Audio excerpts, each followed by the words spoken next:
Куткарып берем, жасап берем деп провокацияга туруп атай бухгалтерин да алып чыгышып, анан акча бердик, анан финалда камап чыкты.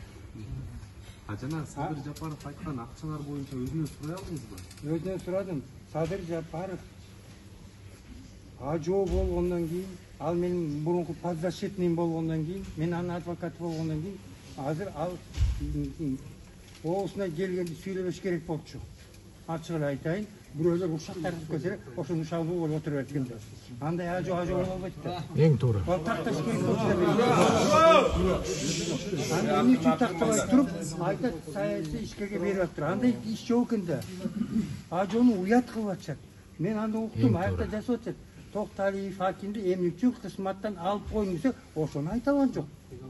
Эмне үчүн алып койгон жок. Же иштелбаган үчүнбү? Же да бирдемке саясий заказ аткарбай койгон үчүнбү? Айткан жок дагы. Анан буйта талкыңдап өтүп кетсе, айтат, Бурханов деген мага айтты, мен Бурхановго деп тапшырма бердим элем, муфтияттар жактан тактап сүйлөшүп алууга десе, Бурханов Токталиевге айтыптыр, Токталиев туура эмес чөптүп, арыз жазыптыр. Антпейли Бурханов так мага айткан. Садыр Жапаров айтты, максат ачык кетсин деп айтты, сага бер деп мага резюмесин берген.